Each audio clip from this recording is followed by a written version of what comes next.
What's up everyone, how are you all? Today we are back with another blazing Naruto story. What if Naruto betrayed everyone for a baby with Konan? If you enjoy then please like, share and do comments. And also check the description box to original creator of this beautiful creation. Oh man, why is guard duty so boring?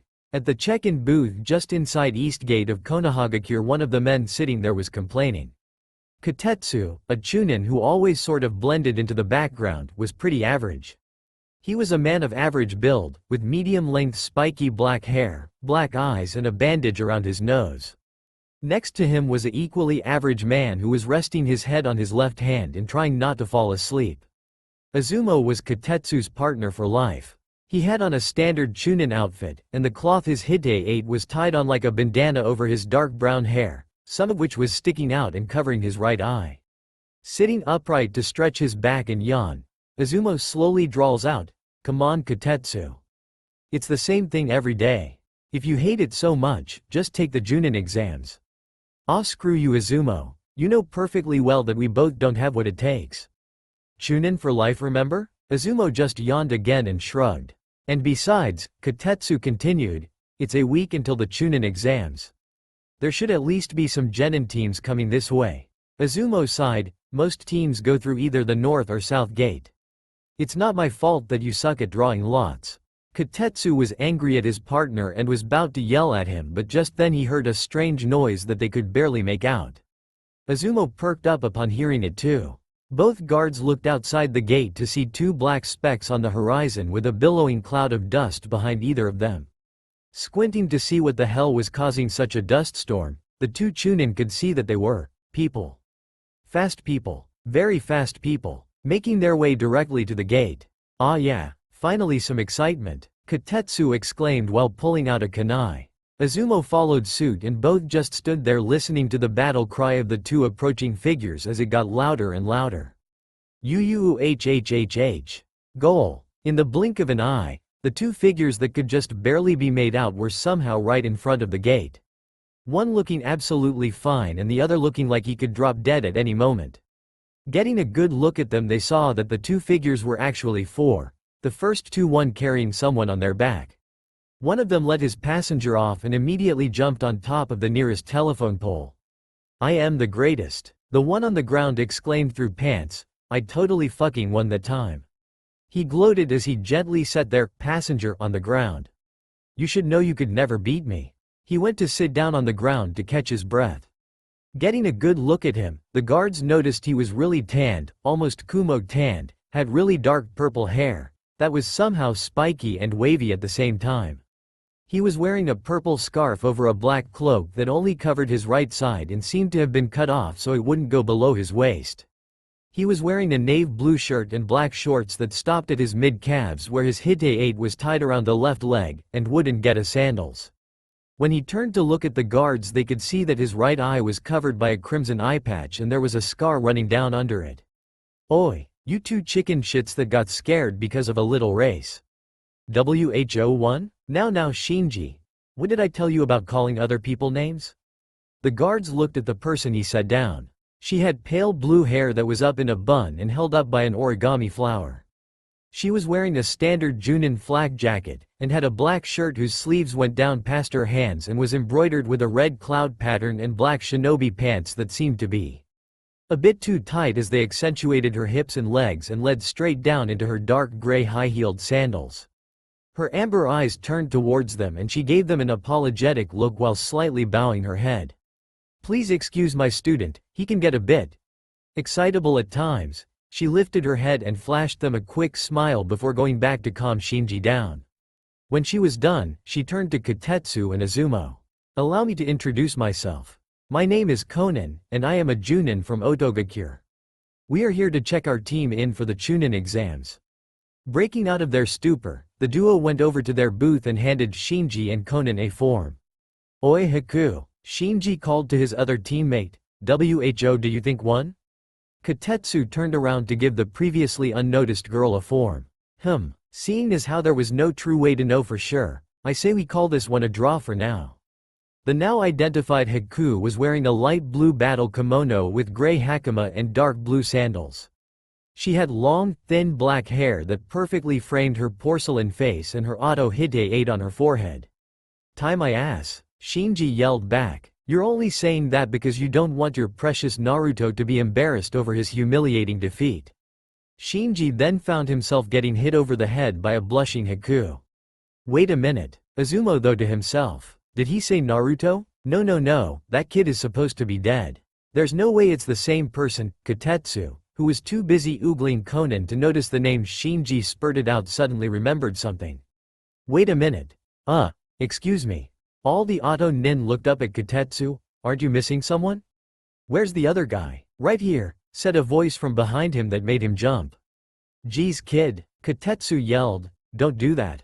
The kid just chuckled sheepishly and grabbed a form from him. Getting a good look at him for the first time, the two Chunin guards gasped in no way. "I was right, it really is him."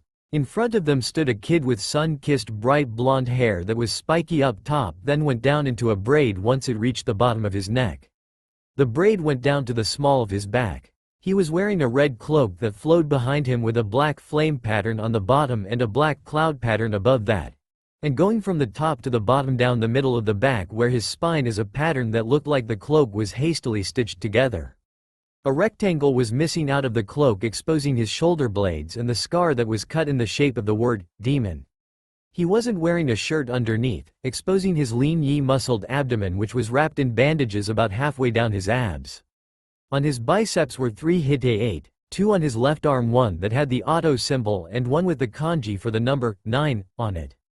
His right arm had a hite 8 that had a stitch pattern similar to the one on his cloak, only more random and there were more stitches.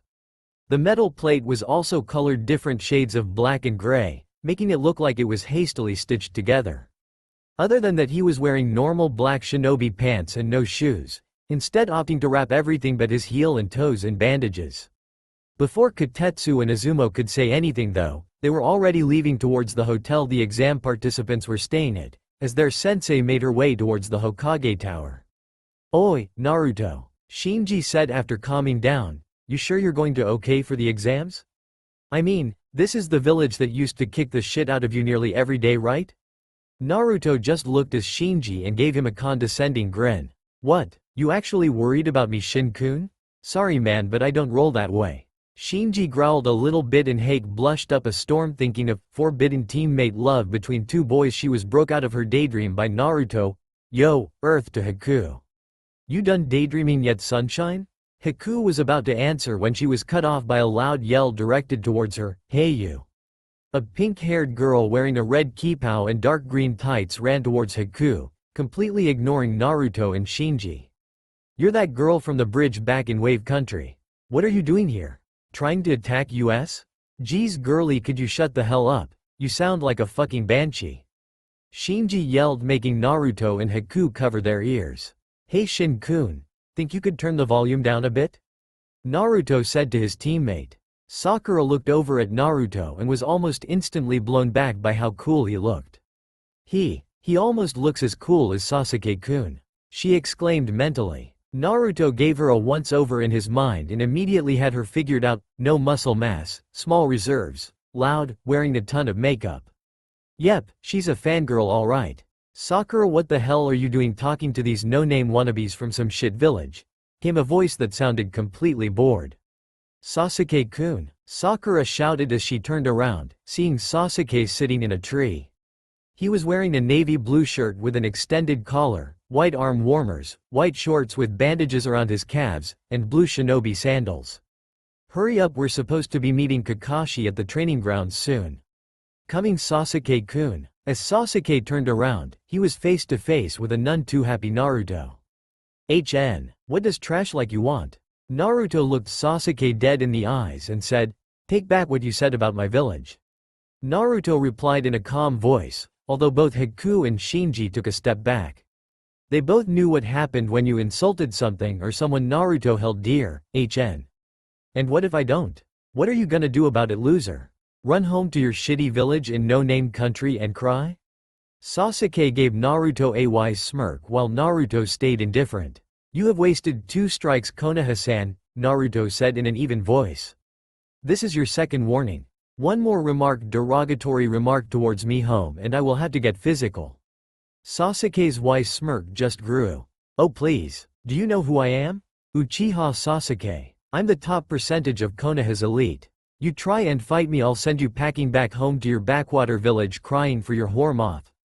He never got to finish as Naruto's fist connected directly to Sasuke's face, sending him flying back and crashing through a wooden fence. Sasuke-kun, Sakura shouted in complete shock while running after her crush. She helped him out of the debris, and he just pushed her off while steadying himself on his shaky feet. What the hell was that? Sasuke thought in complete shock. I couldn't even see him throw his punch. How the hell is he so strong? I'm an elite while he's just some punk from some newbie village. He should be the one being slammed through the fence, not me. Sasuke, in his fury, went through several hand signs before pointing his right palm down and condensing lightning chakra so much it became visible in his hand as the sound of chirping birds filled the air. Oh ho, that's something new. That lightning chakra he gathered is nothing to sneeze at. If you get hit by that, I doubt even you'll make it without some type of injury, oh fearless leader, Shinji said to Naruto while playfully tapping on his shoulder. Haku's eyes widened. That jutsu is, she muttered under her breath. Huh? You say something, Haku? Shinki asked. No, it was nothing. Naruto looked away briefly to give a small frown to Haku, knowing what she was thinking. Sasuke, also noticing Haku's expression, laughed at her. Surprised bitch? This is the same jutsu that Kakashi used to kill that weakling Zabuza Momochi. And now I'll use it to kill you and your little friends, girly. Haku stiffened and was trembling with anger, and Shinji just whistled and said, so that's just you that killed your old man, huh? Haku was about to charge Sasuke herself before Naruto put his hand up blocking her path. No Haku, he said in a deathly calm voice, step back. You too, Shin-kun, I'll take this one. They both nodded and took a few steps back as Naruto lifted the sleeves of his cloak and channels chakra into seals on his wrists. Out popped two clawed gauntlets made out of black metal, with a red cloud on the back of each one and a red stitch design etched into each finger. Get ready, losers, Sasuke yelled while charging forward, his attack making a beeline for Naruto's heart. Naruto just moved his fingers in an intricate pattern before putting one of his hands in his pocket and keeping the other one outstretched in a fist pointed toward Sasuke. Oh boy, Shinji said. Sakura, who had gotten up and joined Shinji to watch the fight, looked at him quizzically. What? Your little boyfriend over there is about to get roughed up pretty badly. What do you mean? Your friend didn't even do anything and Sasuke-kun is about to use his strongest attack. Besides, Sasuke-kun is a genius. He's invincible. Yeah right, Shinji replied with his voice dripping of sarcasm. And my right eye still works perfectly fine. He replied, pointing towards his eye patch covered eye. Just shut up and watch, girly. Sakura huffed at him but turned back to the fight. Chidori, 1,000 birds. Sasuke yelled at the top of his lungs. Naruto just sighed and released the fingers on his outstretched fist into a normal open palm position. Sasuke smirked. That fool thinks he can block Chidori with a simple open palm? I'll blow this idiot's entire arm off. Just then Sasuke felt excruciating pain all over his arms and upper back. Sutechi. Shinda aim, stitching art. Dead rain, ah. Sasuke screamed out as he saw dozens of sewing needles attached to ninja wire sticking out of both his arms and felt even more in his back. The pain caused the Chidori to disperse and Sasuke to fall on his butt. Sasuke-kun, Sakura called out yet again, much to the displeasure of Shinji, who was standing right next to her. Shut it, Pinky, it isn't over yet. Naruto walked over to where Sasuke was sitting and crouched down to his level. How did a no-name loser like you do this to me? An Uchiha. I'm the elite. Naruto sighed and looked Sasuke in the eye with indifference. You made 4 mistakes today, Uchiha-san. 1. You repeatedly insulted my home after I gave you 2 separate warnings to stop. 2. You insulted my friend and disrespected someone who was and still is very precious to her. 3. You tried insulting my mother by calling her a derogatory term, and say what you will about me. I don't enjoy it when someone insults my friends or family. And 4. Sasuke was seething now, his arms were numb, his back was in pain, and he was forced to listen to someone talk down to him. 4 is, Naruto continued, you charged me first, and made me your opponent. Naruto stood back up and walked to his team. A dumbfounded Sakura ran to Sasuke's side to try and help him. "Oh, and one more thing, Uchiha-san," Naruto said, "you might want to look up." As he said that, he flicked his finger and lo and behold, a kunai suspended by ninja wire started falling directly down, targeting the crown of the Uchiha's skull. Sakura screamed and Sasuke's eyes went wide when suddenly someone came out of nowhere and grabbed the kunai out of the air. At the same time, a shield made of hardened paper appeared above Sasuke's head and stopped its descent. Kakashi-sensei. Sakura breathed out, relieved her crush was going to live another day. "Ka-san." Naruto looked over his shoulder to see Konan recall her paper and form it back into her hand. Yari, Kakashi said in a bored tone. "It seems our students got a little hot-blooded. I must apologize, it seems Sasuke-kun here attacked first." "Please, there is no need to apologize, Hitaki Kakashi-san. My son should have known better than to fall for such taunts." She bowed her head and Kakashi did the same. "Do not worry, Miss Konan. Do not worry, Konan-san. As long as he removes the needles I will not press charges." Naruto nodded and with a quick clench of his fist, all the needles were pulled out at the same time, then retracted into several holes in his gauntlets, disappearing like they were never there. "Excuse me, Hitaki-san," Naruto said, "how fast do you think you could get to the nearest hospital?" Kakashi thought for a moment and replied, "About 2 minutes." "Why do you ask?" "Well, in about 3 seconds, Naruto was cut off by Sasuke screaming like a madman, a small fountain of blood spraying from every needle hole on his body. Kakashi and Sakura looked wide-eyed while Shinji just started laughing like a crazed person, exclaiming his love for the faces that always go across people's faces during that part of the attack, and Haku just looked on indifferently. "You should probably hurry and get him to a hospital. He'll bleed out in about 7 minutes." Kakashi nodded and jumped off towards the hospital, with Sakura following after him. After they left, Konan turned to Naruto and gave him a glare that could make the toughest of men wet their pants. "Why did you engage him in a battle? We could be kicked out of the exams before they even start." "I understand he was insulting Otto, but that was not reason to. He insulted Zabuza-san and called you a whore." Naruto interrupted. "I'm sorry, Ka-san, but I wasn't going to sit back and let him insult you and disrespect Haku's father." Haku blushed and gave Naruto a grateful look, and he gave her a smile in return. Konan just looked at them both and sighed, "Fine. Just do not let it happen again or else I'll report it to your father, okay?" "Yes, Ka-san." Konan nodded, then turned to both Shinji and Haku.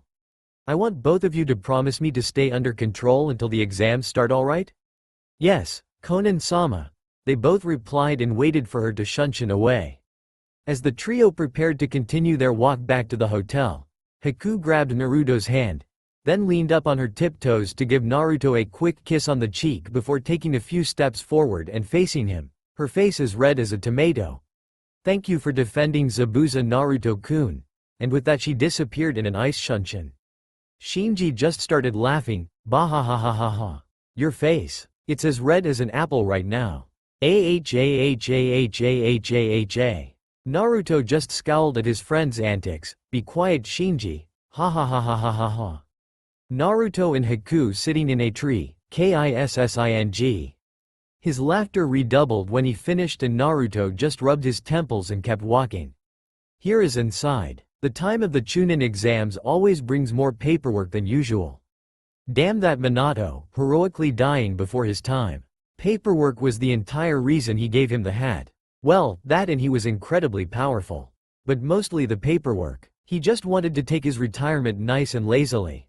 But it seemed as soon as he walked into his house, lit his pipe and got his butt position juiced right on his favorite sofa, the Kyuubi just had to rush in and ruin it all. Shaking his head of his thoughts, Hiruzen just glared at the stack of papers on his desk. "Damn you, paperwork, you foul beast. Now you have me badmouthing my successor. You're lucky I don't burn you and put you and send you to paperwork hell while I dance on your stupid grave." The Hokage was broken out of his thoughts by a tap on the brim of his hat. Looking up, he sees someone with spiky blonde hair and a big smile staring back at him. "You know, Gigi," Naruto said while inspecting the stack of paperwork, "why don't you just use shadow clones for this stuff? Seems like it'd be a whole lot easier." Sarutobi looked at Naruto, Then back to the stack of papers, then slammed his head on his desk. 40 years of being Hokage and I never thought of that? Naruto just laughed heartily at his surrogate grandfather's plight, then took a chair and sat on the opposite side of the desk. So Gigi, how have you been these last 7 years? Naruto said while lifting his feet and putting them on the edge of the desk. Sarutobi looked him over for a second, taking in his appearance before responding, I have been quite well. Well, besides the paperwork, he chuckled a bit before continuing, the bigger question is, how have you been, my boy? It's been so long I was beginning to think you forgot about me. Naruto laughed, oh come on Gigi, I promised you I'd come to visit, right? Yeah, it took a while, but between traveling and helping Tusan, Ka-san and Oji-san set up Auto, I never had the time. The Sandame nodded in understanding. Besides, Naruto continued, I'm sure the council wouldn't like to know that I was still alive in another village this entire time. I know they'll be forced to see me during the final stage of the exams, but that's the beauty of it. I want them to see just how much of an asset I could have been while I kicked their genin around the arena. Hiruzen laughed. I see. So that's why Konan-san came to me asking to hide your entry until the last minute. It's a very good idea. Naruto nodded, yep, and to make sure nobody notices me, I stick to the rooftops over side streets when I travel and placed a low-level genjutsu on myself so no civilians can tell what I look like. Although anyone that has at least genin-level reserves will still be able to see through it if they pay attention. Naruto stood up and walked towards the window behind the Hokage's desk. Well, I have to go Gigi. Still have to visit Tuchi Oji-san and Ayame-ne. Hiruzen took out his pipe and lit it up before inhaling and blowing out the smoke. Very well Naruto-kun. Good luck during the exams. When Sarutobi turned around, he got a good look at Naruto's back, seeing the part of his cloak cut off from the back revealing his demon scar. Naruto wait, Naruto turned around. What is it? Your scar. Why are you displaying it so openly? I thought you'd be ashamed of it. Naruto smiled widely and said, nope. It's a reminder of why I should get stronger. So nothing that bad can ever happen to me or anyone else I care for. Turning back to the window, Naruto was preparing to just out again, and besides, it got me a pretty badass name in the bingo book. Bingo book? But how? Naruto jumped out of the office towards the town. Just wait for the updated one, you'll see. Oh, and tell your Anbu to keep our conversation a secret. I want to see the look on the council's faces when they find out I'm alive, and with that he was gone. The Anbu shifted a little in the shadows seeing as how they were noticed by a genin, but resumed their positions once they got a hold of themselves. That kid, no matter where he goes he always gets himself into trouble. Sarutobi chuckled before making shadow clones to do his paperwork, then pulling out an orange book from underneath his desk and sighing contentedly. Oh yeah, he could get used to this. Making a quick stop at the hotel to pick up Shinji and Haku, the trio walked towards what Naruto called the greatest restaurant in Konoha. Shinji was excited. Naruto was a black hole when it came to food. If he said it was the greatest place to eat, then it was the greatest place to eat. Plus, Konoha was his home village, so there's no way he wouldn't know, right? Haku was just walking next to Naruto, who seemed too excited to make small talk. I wonder if it's a fancy restaurant, Haku thought. Maybe we can come back to it if we ever go on a date. Haku giggled a bit at her thought but was brought out of them by Naruto. Here we are, he said excitedly. He walked into a small ramen stand that only had 4 stools and sat down. A disappointed Haku and Shinji following his lead. Hey Oji-san, get me one of everything on the menu. Tuchi responded, coming right up. You know nobody has made such a big order or called me Oji-san since, as he turned around, he saw Naruto with a huge grin, and Naruto? Is it really you? The one and only. It's been some time hasn't it Oji-san? Tuchi just laughed, well I'll be. Hey Ayame, he called out to the back, come here. We got a surprise visitor. A feminine voice called back. Who is it this time? Come and see for yourself. Tuchi laughed back. A girl with long brown hair in twin braids and wearing a white apron came to the front of the restaurant looking over Haku and Shinji before setting her gaze on Naruto. Ayame-ne, good to see you. Ayame teared up a little before running over and pulling Naruto into a hug over the counter, pushing his face into her assets. Naruto, it's been too long. Why didn't you come back sooner? She exclaimed as Naruto was trying to escape the hug, lest he suffocate in his soft prison. Whoa ho ho, it seems Leader-san works fast, Haku? Better step your game up before you lost him, Shinji snickered. Upon hearing this, Haku blushed and punched Shinji in the shoulder, then looked down at her own chest before sighing. Noting her reaction, Ayame let go of Naruto before looking at them and saying, hee hee. Sorry, it's just Naruto was like a little brother to me. I haven't seen him in 7 years. Tucci came back to the counter and handed Shinji and Haku menus, order whatever you like. Seeing as how this is a reunion, everything is on the house today. Naruto cheered. Oi old man, you sure about that? Naruto will eat you out of house and home then ask for seconds, Shinji said pointing his thumb at Naruto. Oh shut up Shin-kun, he offered. And I don't want to be rude by turning him down. Tucci set down 3 bowls of miso ramen and Naruto dug in with gusto. 3 hours later, Naruto was passed out on the counter with a content look on his face while surrounded by a mountain of empty bowls that could rival the amount of paperwork the Hokage had to do on his busiest day. He actually ate so much, Tucci was forced to close up shop for the day. Haku had eaten 2 bowls and Shinji 6. So, now that little Naru-kun is asleep, Ayame said while turning to Haku, how did you two meet? It's obvious that you have a crush on him. Hey yeah, Shinji said, now that you mention it, I only know bits and pieces of the story too, and that's only because I overheard stuff. Haku looked at them both then looked at Naruto's sleeping face and smiled. Well you see, it happened about 7 months ago. Flashback. Haku, Zabuza said in his gruff voice. Take the genin, make sure they don't leave this bridge alive. Zabuza was a tall man with pale grayish skin and really short black spiky hair. He was wearing baggy pants with a stripe pattern, leg and arm warmers that had a cow pattern on them, and no shirt, exposing his muscles. Strapped to his back was the legendary Zanbato. Kabikirabocho and his Kirigakure Hite 8 was facing sideways on his head with a slash running through it, signifying he was a missing nen. Hi, Zabuza-sama. Haku hated to kill, but it was her orders. Still, she was frowning behind her fake Kirigakure hunter mask. In front of her were Team 7 from Konoha. Hitaki Kakashi with his Sharingan eye already revealed, Uchiha Sasuke looking smug as ever, Haruno Sakura looking like she was about to faint from fear, and a pale boy with black hair with a fake smile named Sai. Kakashi and Zabuza rushed forward, disappearing into the mist while sparks from the clash of Zabuza's sword and Kakashi's kunai were flying everywhere. Once they were out of sight, Haku turned to her targets. I am truly sorry for this, she said in an apologetic tone. It is nothing personal. I understand you have a mission to complete, but I have my mission as well. I am Zabuza-sama's tool, and as such I must do what he says. Sasuke smirked at her, oh please, you have no idea who you're dealing with. My name is Uchiha Sasuke. Remember it in the afterlife. Sasuke charged forward while Sakura cheered him on and Sai just looked on impassively. Get ready to die. Sasuke started to shout, but Haku moved at speeds he couldn't see and grabbed his face with her hands. What the? Was all Sasuke could get out before Haku slammed his head into the bridge at full strength, knocking him unconscious and making a small crater in the process. No. Sakura shouted out, that's impossible. Sasuke-kun was the strongest on our team. How could he? Sakura was also cut off when several senbon needles were thrown into several pressure points on her arms and legs, making her unable to stand. Before she hit the ground, Haku sped behind her and pressed a pressure point on the base of her neck, knocking her unconscious as well. She turned to her last target who looked on, slightly impressed. Well, fake Hunter-san, Sai said in an unemotional voice.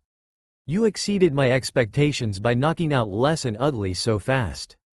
Haku bowed slightly. Thank you Konoha-san, please, just call me Sai. It's the least I can do to repay you for knocking them out. Now I can reveal my skills with no restrictions or questions later. And with that, the battle began.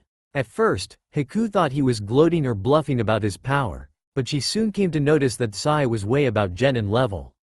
They were about even in strength. Haku had used up almost all her chakra in that fight by maintaining her Hyoden, Makio Hyosho, ice release, demonic ice mirrors, but in the end, she won. Haku was about to sit down to catch her breath when she heard a strange noise. It sounded almost like birds. Oh no, She thought, Zabuza-sama. She started rushing to his side, seeing him being pinned by several summoned dogs, unable to move and his opponent charging a mass of lightning chakra in his hands. Kakashi rushed forward, his attack aimed at Zabuza's torso. Zabuza-sama. Haku tried to run as fast as she could, she had to intercept. Even at the cost of her own life, she had to save him. Suddenly, something caught her ankle and she tripped. Looking down she saw a now conscious, albeit a little groggy, Sasuke holding onto her leg. "Why, you're not going anywhere," he panted.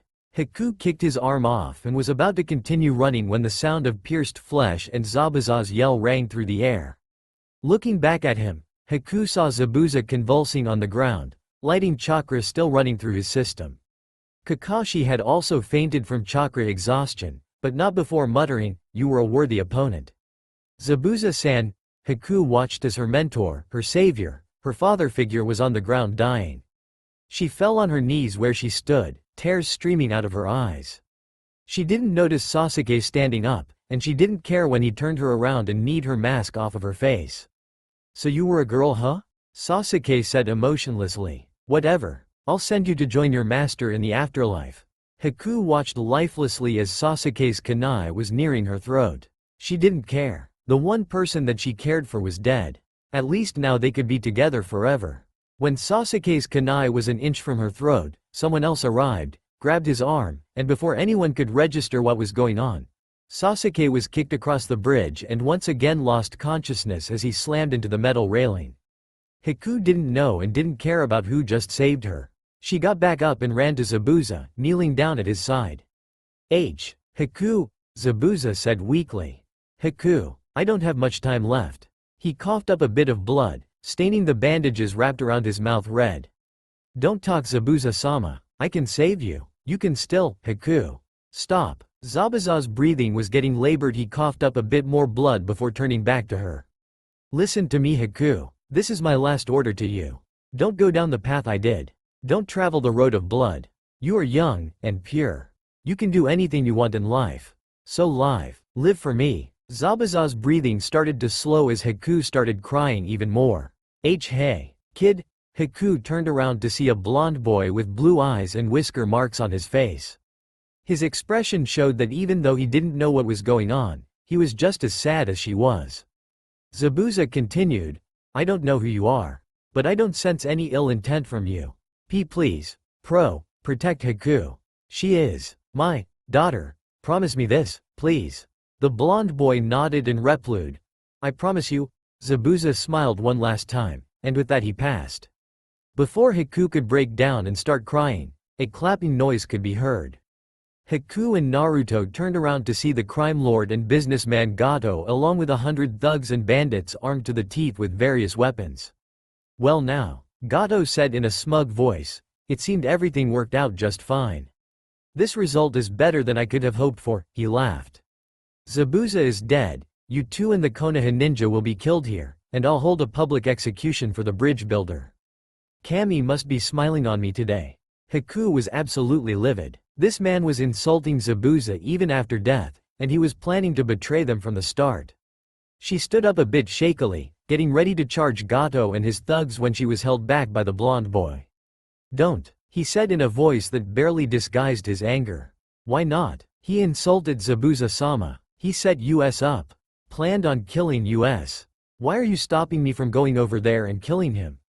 "Because I made a promise to keep you alive. I may not know why you're in this position, but I promised Zabuza-san that I would keep you alive. I'm not going to sit here and let you charge to your death. I never go back on my word, so sit down and rest while I handle this." Haku was shocked to say the least. This boy she didn't even know was actually going to follow through with his promise? She thought he just agreed to help Zabuza pass with no regrets. But the look in his eyes just now said that he was going to keep his promise for as long as he lived. So she just nodded and sat next to Zabuza's body while the newcomer materialized strange-looking gauntlets from seals on his wrists. She watched as he moved both his hands in an intricate pattern, mesmerized by the dexterity of his fingers. Gato and his men just laughed. Who was this brat that thought he could beat over 100 men by just flailing his hand in random directions? When the boy stopped, Gato spoke up. Are you done with your little show? Yes? Well then, attack. Gato's army let out a battle cry and charged, getting a little confused when Naruto turned around and started walking back towards Haku normally. What are you doing? Haku exclaimed. They're coming. Naruto just looked at her confusedly and tilted his head. What do you mean, Haku-san? He pulled both of his gauntlets forward and she noticed an almost invisible wire coming from the tips of the clawed fingers. All of Gato's men were surprised when a net of ninja wires seemingly came out of nowhere and caught all 100 of them. They're already dead. Naruto continued. Sutechi. Muki Neto, stitching art. Inorganic net, lightning chakra ran through the net, electrocuting everyone trapped inside and didn't stop until smoke started rising from their bodies. Haku was dumbfounded. Who was this guy? How the hell did he kill so many thugs in one attack? Oh, I almost forgot. Naruto flicked his little finger and wire wrapped around Gato's throat. You don't mind if I'm the one that kills him, right, Haku-san? Naruto said with a bored look on his face. Haku just shook her head no, and Naruto pulled his little finger back, causing the wire to cut off the choking Gato's head. Haku turned back to Zabuza with a sad expression on her face. What was she going to do now? Where was she going to go? While contemplating, she was picked up bridal style by Naruto. What are you doing? She asked while blushing. I smell a crowd of civilians coming. It would be bad if they found us here, don't you think? Naruto said with a grin. He jumped off the bridge and ran atop the water towards the mainland. Where are we going? Haku asked. My 2-san should be in the next town. We were on a mission when I decided to check out what all the commotion was on the bridge. When I explained the situation to him, he'll be more than happy make sure you can have a place to live in our village. After all, it was built on the hopes and dreams of people who have nowhere else to go. You'll fit right in. Haku nodded and asked, what is the name of this village? Naruto just smiled at her and said, Otogakure. Flashback end. Wow, Shinji said at the end of her tale. Leader can be a really cool guy sometimes. Didn't know he had it in him. Ayame and Tucci just nodded and wiped tears out of their eyes. You oosh. A new voice said, startling Haku. I do not know who this man is, but his flames of your shine brightly. Haku turned around to find 9-leaf genin behind her, who were listening to her story. Seeing her confused face, Shinji decided to explain, these guys were drawn into your story. Been listening since the part where Leader San came in. Indeed, Haku-san. Where is this savior of yours whose youth burns so brightly? A boy with a bowl cut wearing geen spandex shouted loudly. Yeah, I bet he's a total hottie, said a girl in a purple outfit with long platinum blonde hair. I want to see his weapons. They sound so cool, said a girl in a pink Chinese-styled shirt who looked kind of like a panda. How troublesome. A lazy-looking boy with a pineapple-like hairdo drawled out. Killed 100 guys? Please, you must be exaggerating. I'm the strongest there is. I bet I could kick this guy's ass, a wild-looking boy exclaimed while his little white dog just yipped in agreement. He sounds so cool. A girl with milky white eyes stuttered out. A boy with similar eyes and another boy wearing dark sunglasses just stayed quiet, and the last one, a round boy, just nodded while eating his potato chips. So where is this guy? The blonde girl said, the rest of them nodding in agreement. Who? Leader San? He's right over there. Shinji replied, pointed back to Naruto. Everyone eagerly turned to get a look at him, and they were sorely disappointed. What they saw was a snoring Naruto with ramen broth and a few small pieces of noodles all around his mouth, and his shinobi pants unzipped slightly so his swollen stomach could get some air. What the hell? The kid with the dog exclaimed. There's no way this guy could have done all that. He looks like he ate himself into a coma.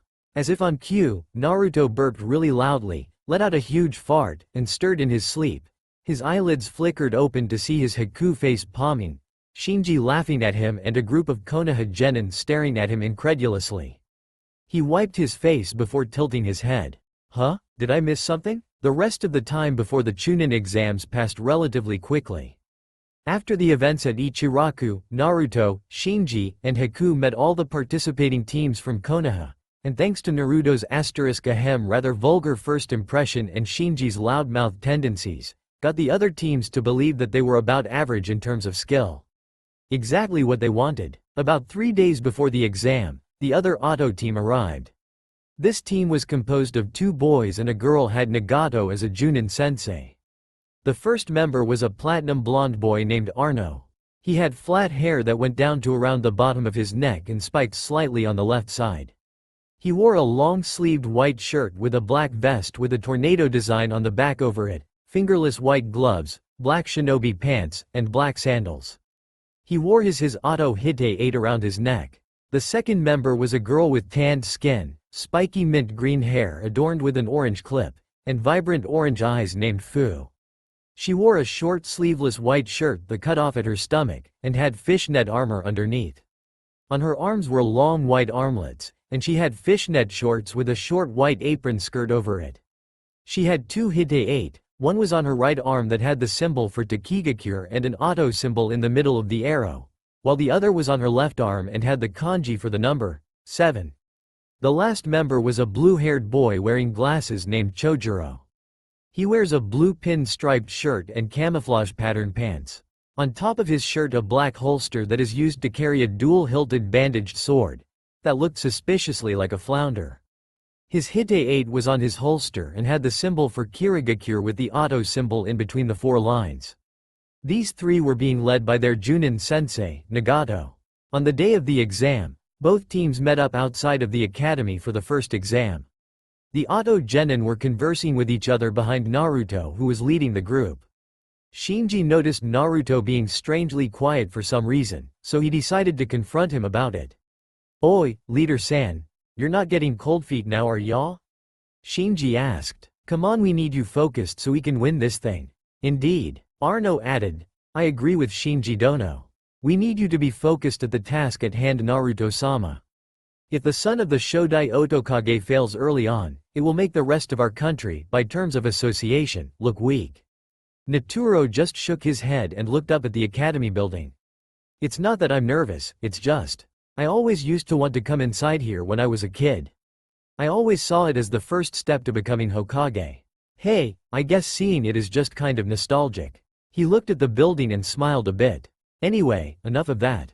Let's go inside and kick this test's ass." A resounding cheer sounded from everyone but Arno, who just settled on a small smile and a nod, before they all walked inside. Once inside the academy, they went up to the 2nd floor before noticing a large crowd had gathered.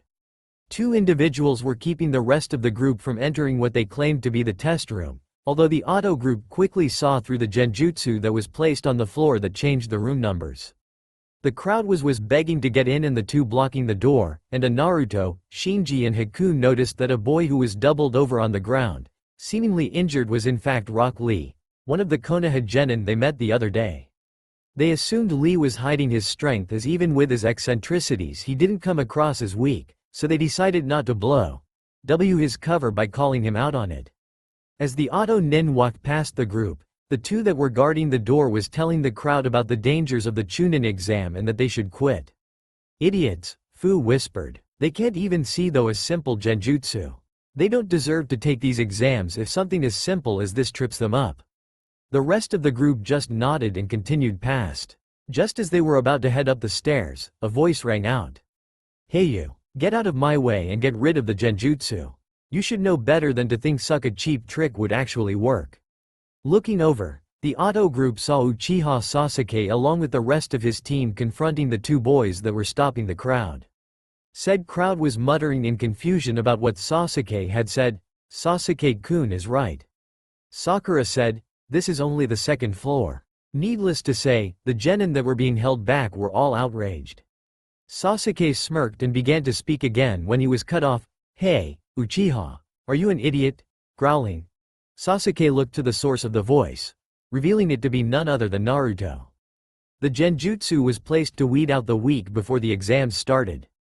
If you would have kept your mouth shut, those 2 hanged proctors over there would have kept all the bottom tier ones from making it on time and thinned out the competition. "You have such a big mouth." The crowd of genin laughed as Naruto continued, "You know, if you were as elite as you think you were, you would have seen this and kept your damned mouth shut.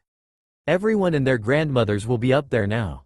The rest of the Auto genin snickered while Sasuke seethed at being humiliated in front of a crowd. Naruto and his crew then continued up the stairs towards the exam room. Walking into the exam room, both auto teams went towards the back and immediately started scoping out the competition.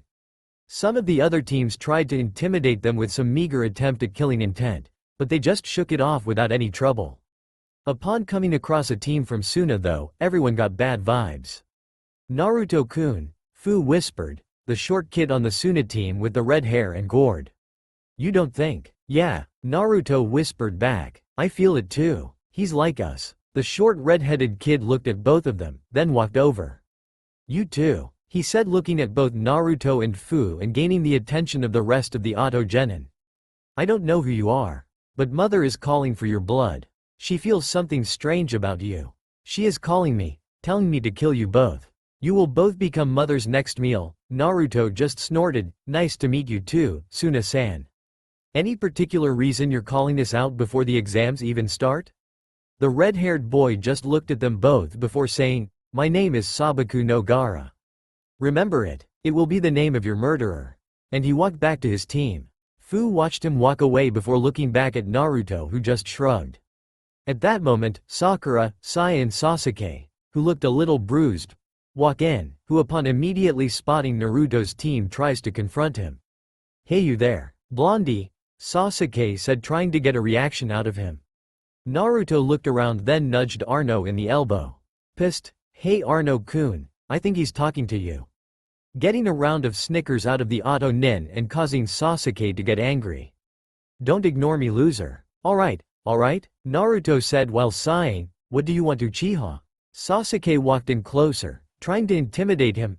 Don't think just because you got in a cheap shot the other day means you're better than me. I didn't even have my Sharingan activated. You and your trash friends from your backwater village don't stand a chance against me in a normal match. I am the elite. I am an Uchiha. I am a whiny emo boy with a duck-ass haircut and an inferiority complex. Naruto interrupted while mocking Sasuke by changing his voice into a whinier version of Sasuke's, causing both auto teams and a few of the surrounding teams into a fit of laughter.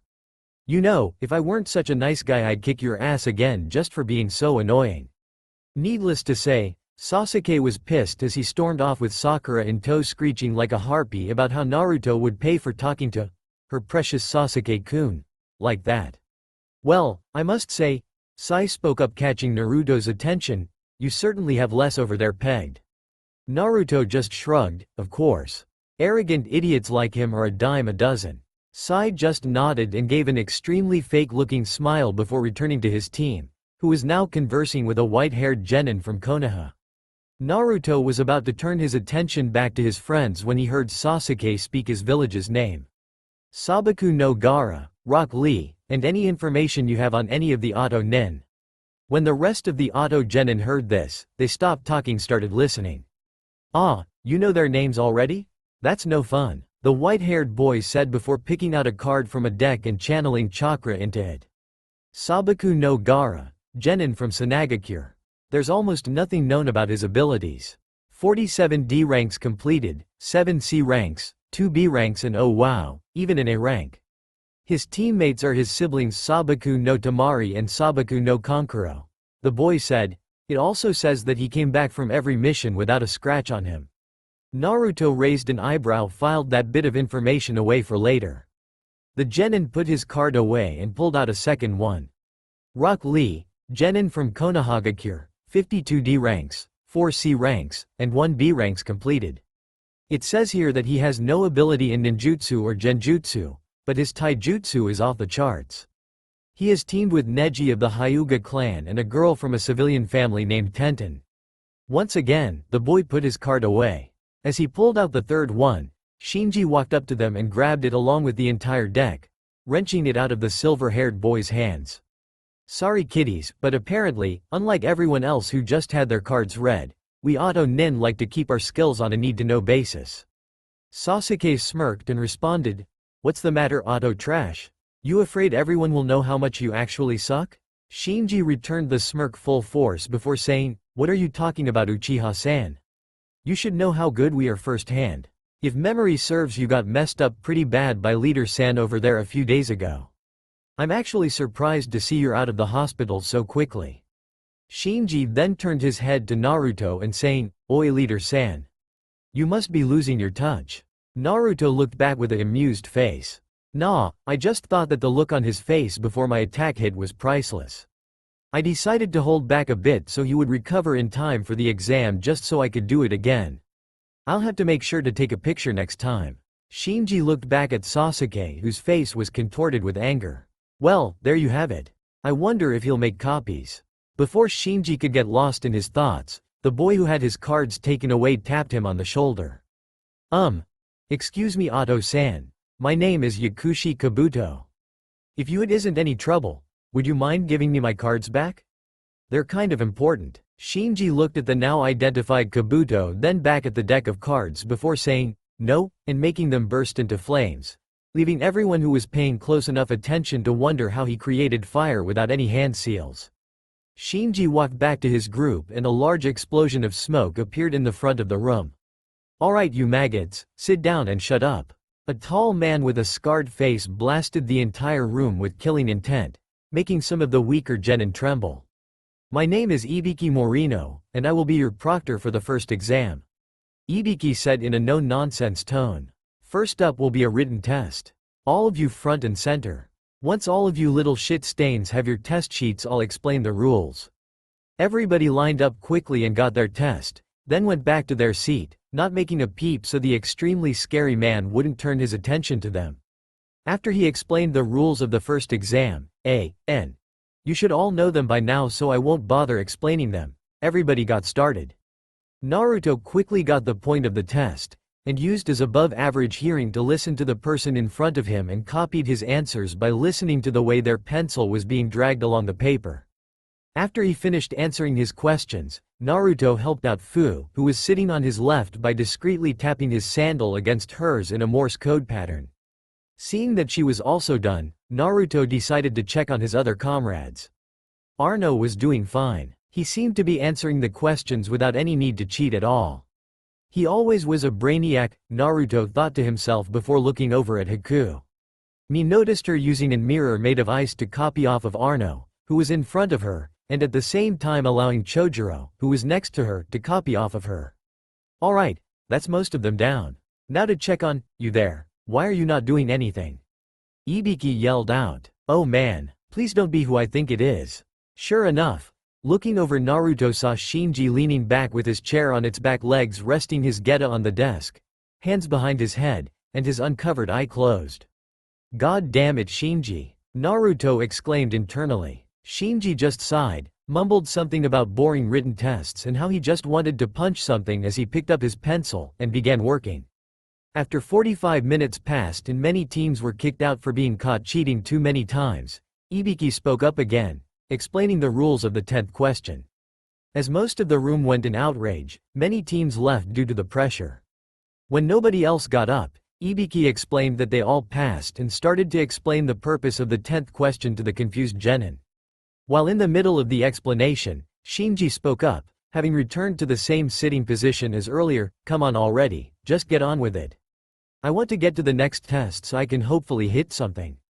Ibiki, having had enough of Shinji's behavior, decided to make an example out of him before the next proctor arrived. Walking up to Shinji's desk, he slammed his hand on it, making small cracks on it when he did so. What was that, brat? Ibiki said in a dangerous tone of voice while leaking killer intent and glaring at the Otto Nen. Shinji returned his chair to a normal position and returned the glare full force along with a slightly arrogant smirk, and was about to say something when a black object broke through a window and exploded, revealing a giant banner that said, "The Single Mitarashi Anko has arrived." That was then pinned to the wall by two kunai. Then, someone jumped through a second unbroken window, breaking it in the process of jumping through, and landed in the front of the room. The new arrival was a woman with purple hair tied in a spiky ponytail, wearing a full-body mesh suit, a tan trench coat, and an incredibly short burnt orange miniskirt along with metal bracers on both of her legs. She struck a slightly weird post and shouted, "The second proctor, Mitarashi Anko-sama, has arrived."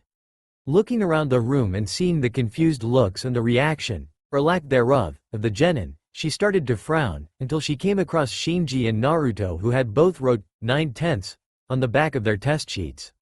"Oh come on," Anko complained, "only a 9? I put hard work into that entrance. Naruto took a thoughtful pose and said, "Well, Mitarashi-san, it wasn't that your entrance wasn't impressive, it was nearly perfect.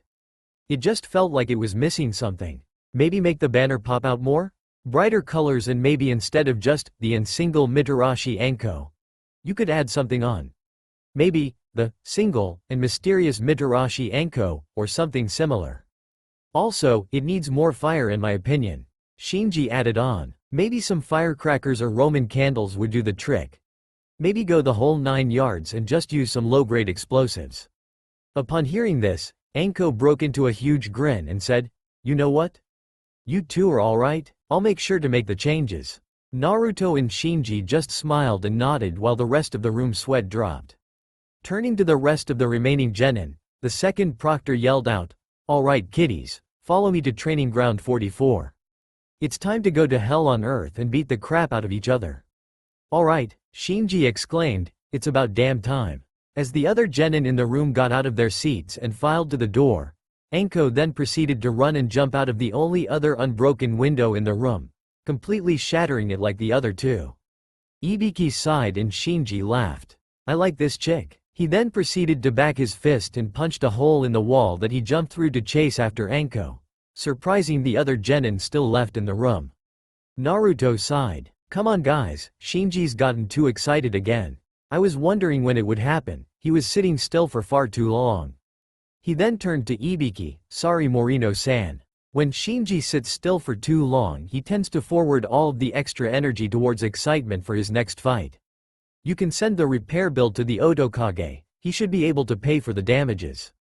Naruto sighed again before walking up to the hole his teammate left. "Come on guys, we better catch up to him and calm him down before he starts toppling buildings."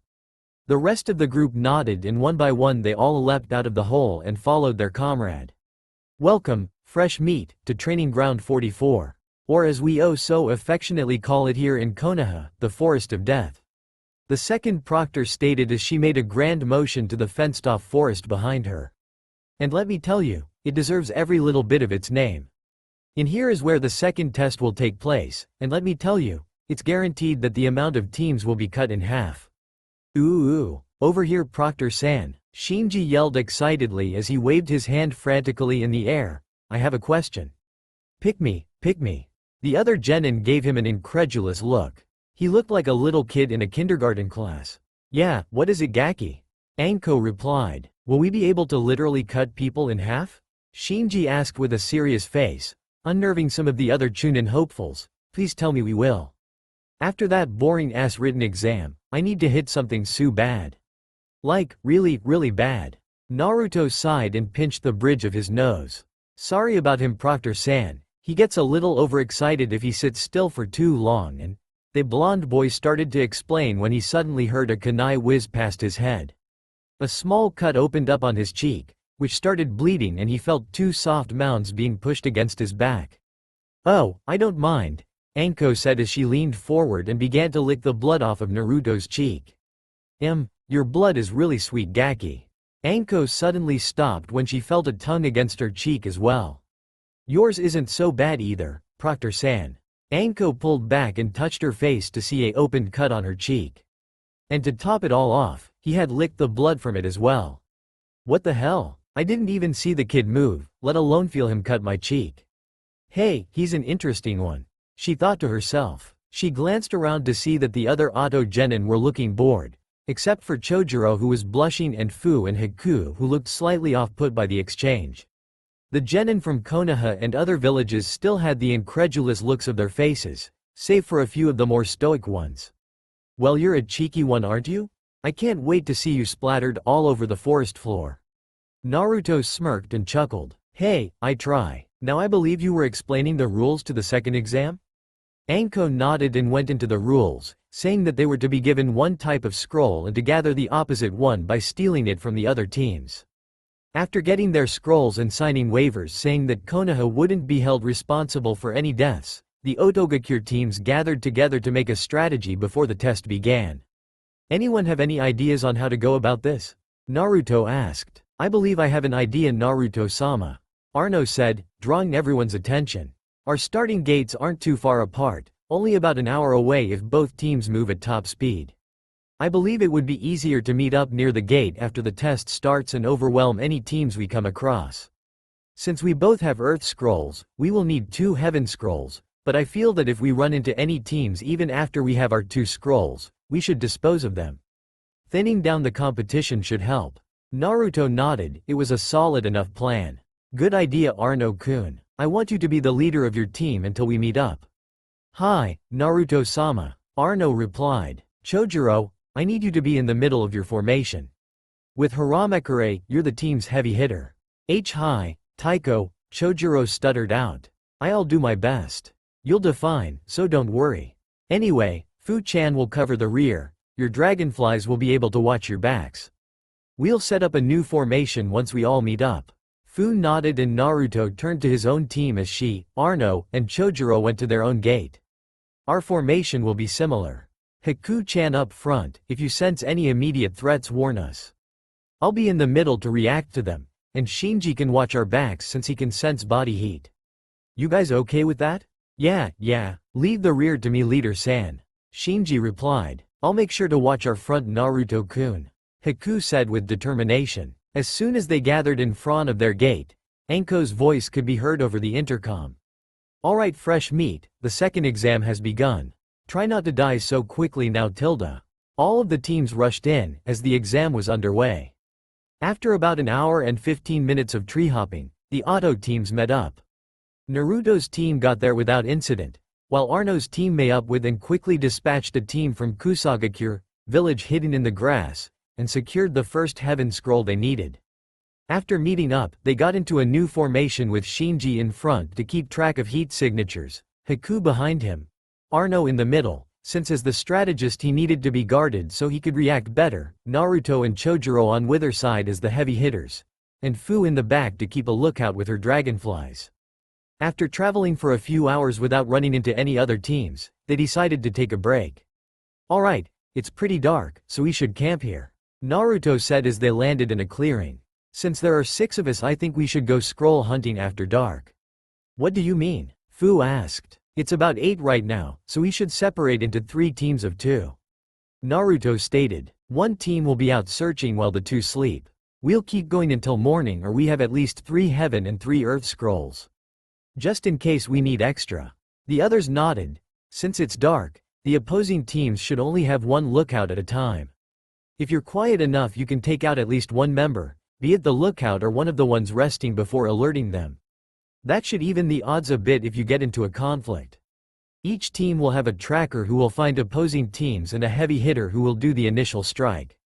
Arno and Chojuro will be first team out. I know you're not exactly a tracking specialist, Arno, but I'm sure you'll be fine. You can count on me, Naruto-sama. Arno replied. Right, head as far as you can to the north and return in 3 hours at 11 p.m. Sweep any teams you find, and be careful out there. They both nodded and left. Next up will be Shinji as the tracker and Haku-chan as the heavy hitter. I know Shinji is stronger, but Haku-chan has the speed advantage, so she may be able to take out more than one of the opponents. Besides, you're too flashy and would alert any nearby teams as well as your target. Shinji pouted as Haku and Fu giggled at him. When Arno and Chojuro get back, you two will head southeast. Same orders, go as far as you can, take out anyone you find, come back at 2 a.m. Fu and I will take the last shift and will head southwest. We'll be back by 5 a.m. and then we'll all head out by 6. Any questions? When no one said anything, he continued. Let's all eat and get some sleep. I'll make some cage bunchin, shadow clones, to set up traps and keep watch. 3 hours later the first group returned with an earth scroll, while the second got ready and headed out. When they returned, they had the heaven and an earth scroll. Naruto and Fu decided to just keep a lookout for the rest of the night. The next day, the group was making their way towards the tower when both Naruto and Shinji stopped suddenly, causing everyone else to stop as well. Oi, Leader-san, you feel that? Shinji said in a serious tone while looking to the west. Yeah, I'd know this feeling anywhere. That vile chakra signature is something I wish I could forget. Naruto said in an equally serious tone. You can say that again. From the fluctuations, it seems he is in a fight with someone. No doubt toying with them. Shinji stated while shuddering slightly, causing everyone else to an eyebrow or look at the two quizzically. Whatever made the fearless Naruto and the ever-confident Shinji stop and be serious for more than 10 seconds must be pretty big. Who are you two talking about? Chojuro asked. Shinji spared him a glance before looking back in the direction the chakra signature was coming from. Orochimaru. This caused the other four in the group to falter slightly before Fu spoke up. Hold up, Orochimaru? As in Orochimaru of the Sannin? One of the biggest and most dangerous traitors in Konoha history? That Orochimaru? Yeah, Naruto replied. What would he be doing here? And how can you two even tell it's him? Haku asked. No idea what he's after, but whatever it is, it's not good. Shinji said. As for your other question, we'll have to save it for another time. We need to help whoever he's attacking. If someone here has Orochimaru's attention, then he no doubt something big planned for these exams. Wait. Chojuro exclaimed. How are we going to take on one of the Sannin? We're only genin. That may be so, Chojuro-kun. Naruto said looking back at him. But you forget just who the hell is in this group of ours. He started to grin confidently. I'm sure two Jinchuriki, a member of the 7 Swordsmen of the Mist, and a human blowtorch can handle the job. Not to mention Haku-chan and Arno-kun are no slouches either. It'll be even easier for us since he will be underestimating us too. Are you sure about this, Naruto-sama? Arno asked. It's not like we'll be going in to fight him to the death. We go in, get his attention, distract him long enough for the people he's attacking to get away, then make our own escape as well. Naruto replied. Now let's get going, we've wasted enough time. Hi, Taiko. Everyone yelled out as they made their way towards the battle site. Orochimaru was having a good week. He had finalized his invasion plans for his hidden village, Omegakure, to invade Konoha, killed the Case Cage in Sanagakure while fooling the village into joining him, taken a nice long dip in a natural hot spring he accidentally came across, and now here he was, about to deliver his curse mark to one Uchiha Sasuke, the boy he would use as his next vessel so he could finally acquire the Sharingan and be one step closer to his dream of mastering all jutsu in the world. It was relatively easy to get here too. Sneak into Konoha during the second stage of the Chunin exams, separate him from his white as a she teammate, knock out his pet howler monkey. Although not without wondering how it ever got its fur to be that pink. I mean seriously, how is that even possible? Insult his clan a few times, and bing bang boom, everything falls into place. Ah yes, life was good. Just as he was about to stretch his neck and plant his curse mark on the unconscious Sasuke's body, he was forced to jump away as a blast of fire engulfed the spot he had been standing seconds before. He snarled and looked up, expecting it to be Sasuke's creepy-looking teammate, only to find a familiar face standing on a branch before jumping down and landing between him and his prize, along with 5 other figures landing next to the first. Coo. Well, look who we have here, Shinji-kun. Have you come back to be experimented on again? My scientists have missed you. Orochimaru taunted before continuing. I would love to chat more, but I need to place my curse mark on little Sasuke-kun over there. Looking at the rest of the group, the Snake Sannin made some slight observations. A platinum blonde with a stoic expression? Boring. A girl with mint-colored hair? What is it with kunoichi and bright colors these days? A blue-haired boy with a huge bandaged sword? Obviously overcompensating for something. Raven-haired girl with senbon? Meh. Then he saw someone else that caught his eye. Oh, Naruto-kun, how have you been? Have you reconsidered my offer to join me? The snake-faced man asked Naruto, who had a scowl on his face, which soon turned into a smirk. Sorry, Orochi-chan, Naruto said with an amused tone. My parents always told me not to go off and play with pedophiles, so I'll have to decline. This caused the others to stifle their laughter despite the fact they were about to face off with a legendary ninja. I am not a pedophile. Orochimaru yelled in anger. Really now? Well, let's see. Naruto in a thoughtful tone before entering a thinking position. You're out here, in the woods. Yes, Orochimaru replied. Alone with a 12-year-old boy. Naruto continued. Yes, Orochimaru answered. Who is unconscious, and currently vulnerable. Yes, and you want to plant a curse mark on him. Yes, it'll most likely cause him to betray Konoha and join up with you. Yes, it will. And how do you plant those curse marks of yours again? I bite the recipient in the neck. Orochimaru stated. And you no doubt want him for your next vessel. Correct. I'm mildly impressed you figured that one out so quickly. And to take a vessel you must push your soul into his body to take over, correct? Indeed, although I don't know how you came across that little tidbit of information. Naruto said before snapping his fingers in a Eureka pose. So to summarize, you're in the woods alone with an unconscious little boy so you can give him a hickey which will brainwash him to come to you so you can go inside of his body and push your essence into him? Naruto concluded. That's right, Orochimaru started before he stopped and caught on to what the blonde boy was suggesting. He then snarled, looked angrily at the group who was trying, and failing miserably to contain their laughter. Okay, that's it. I was going to toy with you and leave with your life, but now I'm going to kill you all. The snake man shouted angrily. Well then, Naruto said, tensing his body to prepare for an attack. Let's get started, shall we? He then turned to his comrades. I'll go in first and distract him. Arno, Fu, Chojuro, I want you to use try combination 3 on my signal. The three nodded before Naruto looked to his other side. Haku, Shinji, I want you ready for dual combination 7. I'll fire off my own attack after the first group's combo, and you two will move in directly afterwards. I want a 6-second interval between our attacks at the most. Give him no time to recover. Remember everyone, our objective is to recover Konoha Team 7 and escape alive. Not to fight this guy to the death. Lethal force is authorized, but go for detainment if anything. Move out. Naruto finished as he rushed towards Orochimaru to engage him in taijutsu. Naruto threw a punch to Orochimaru's side, which the snake Sannin blocked before dodging out of the way of an uppercut and jumping over the leg sweep Naruto threw as a follow-up. Ku, it seems you've gotten better, Naruto-kun, the Sannin stated as he blocked more punches with relative ease before bending backwards in an impossible angle to avoid a kick to the chest. Not to mention the fact that you sounded like a real leader back there.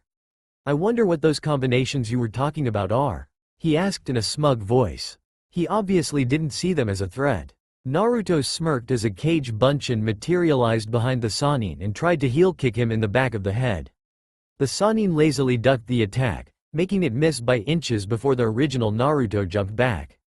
Arno, now, he shouted before the platinum blonde boy from earlier was suddenly in front of him in the blink of an eye. Jasho crescendo, rising crescendo, the boy shouted before channeling lightning chakra into his arm, but instead of sparks coming out like the Sannin expected, it started to vibrate heavily. The snake summoner was then uppercutted multiple times in the span of a few seconds, each punch leaving the sound of a music note being played on a piano, before one final punch sent him flying into the air. That speed, that should be impossible for someone his age. Just what is that boy? Orochimaru thought. Before he could think more into it, he was interrupted by another voice. Haramekure, unleash. The blue-haired boy from earlier appeared above him and he was slammed back into the ground as the Chojuro's sword transformed into a hammer. The impact caused a decent-sized crater to appear when the Sannin landed. Orochimaru was about to move when he felt a fist as hard as steel bury itself into his midsection, causing the crater to grow even more. Fu had used the Nanabi's Yukai to harden the skin on her arm to form an exoskeleton of sorts, causing it to turn black and several small spikes protruding out of her elbow and part of her forearm. Needless to say, it hurt like hell. Fu jumped back as an explosive tag she left on the Sannin's stomach exploded. How do you like that, Snakey? She taunted. Try combination 3, between Arno, Chojuro, and I. We like to call it triple tech. Kiwamate Juyo na Mano, Earthshaker. She stated. Good job you three. Now grab Team 7 and start for the tower. Naruto shouted, knowing it was far from over. The three nodded before picking up the unconscious members of Team 7 and leaving. As he predicted, Orochimaru was in the middle of shedding his skin like a snake, with a fully healed version of himself crawling out. Now that was devastating. It seems I underestimated you. But nothing will get in the way of my plans for Sasuke-kun, Orochimaru said. Just as he was about to pull his legs out of his dead body's mouth, Naruto appeared in front of him with his gauntlets out. He quickly wrapped Orochimaru in wire, trapping him, before cutting the ends of the wire off his gauntlets and resealing them. Orochimaru wasn't concerned in the slightest, seeing as how he had a smirk on his face, but it was replaced with a look of confusion as Naruto pointed both of his index fingers in the snake Sanin's face.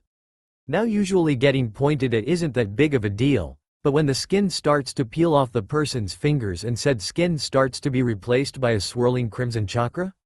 That's when things get weird. Yo Orochi-chan, how's it going?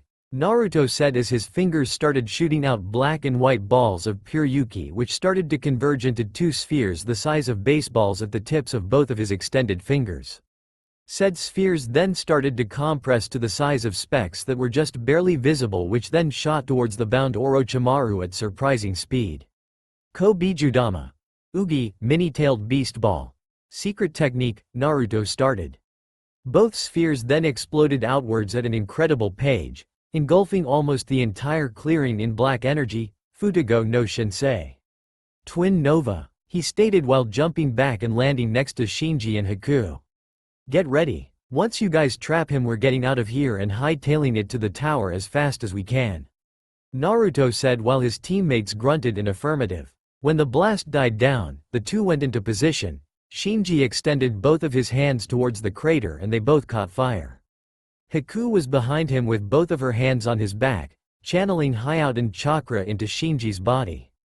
The result was the fire on his arms going from a bright orange to a soft light blue. Shinji smiled manically. Finally I can burn something. Say bye-bye Orochi Pedo. The light blue fire on his arms then shot out, completely covering the crater and some of the trees on the other side of the clearing, burning everything to ash before the flames solidified into ice. Dual combination 7 inches Shinji said panting slightly.